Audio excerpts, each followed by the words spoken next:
ஒரே ஒரு ரெக்வெஸ்ட்டு, ஏன்னா நம்ம ஹோல்ட் ஆப்ஷன் ஏன் கொடுத்தோம் அப்படின்னா, நாங்களும் மிடில் கிளாஸ் தான். ஆனால் நாங்களும் சின்ன வயசுலேருந்து ரொம்ப கஷ்டப்பட்டு வந்தவங்க தான். இது இப்போ இல்லை, இப்போ எடுக்கிறவங்க உங்கள்கிட்ட காசு இல்லை அப்படின்னு நீங்கள் ஃபீல் பண்ணக்கூடாது. உங்கள்கிட்ட எவ்வளோ காசு இருக்கோ அதை கொடுத்து ஹோல்டு பண்ணி வச்சுட்டு எப்போ வேணாலும் நீங்கள் எடுத்துக்கன்னு நான் சொல்கிறதுக்கு காரணமே அதுதான்.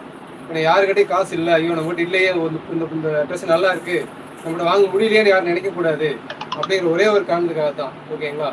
ஆனா அத நீங்க வந்து ஹோல்ட் பண்ணி வைக்கிறீங்க ஒரு 10 நாள் அப்புறம் அத வந்து நீங்க மிஸ்யூஸ் பண்ண கூடாது இல்லையா? அத வந்து இவங்க நம்ம பேமெண்ட் பண்ணிக்கலாம், ஹோல்ட் பண்ணிடலாம், அப்புறம் லாஸ்ட்ல வந்து வேண்டாம்னு சொல்லிடலாம் அப்படிங்கிற மாதிரி ஜஸ்ட் லைக் தட் நீங்க பண்ணிட்டு போறீங்க. சில சிஸ்டர்ஸ், ரொம்ப ரேர் சிஸ்டர்ஸ் தான்.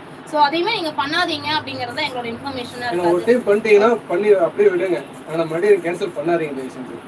நாங்கள் அதனால தான் வந்து அட்வான்ஸ் பேமெண்ட் யாருமே வந்து ஃபீல் பண்ணக்கூடாது. இந்த ட்ரெஸ் எனக்கு ரொம்ப பிடிச்சிருக்குப்பா, நம்ம 750 சொல்கிறாங்களே, ஆனால் எங்கிட்ட இப்போ 400 ருபீஸ் தான் அக்கௌண்ட்டில் இருக்குது, அது லைவ் புக் பண்ணணும்னு சொல்கிறாங்களே அப்படிங்கும்போது அதுக்காக தான் உங்களுக்கு அந்த ஆப்ஷன் தரும். அட்வான்ஸ் பேமெண்ட் பண்ணிவிட்டு நீங்கள் வந்து 1 or 2 days டைம் எடுத்துக்கோங்கன்னு சொல்லி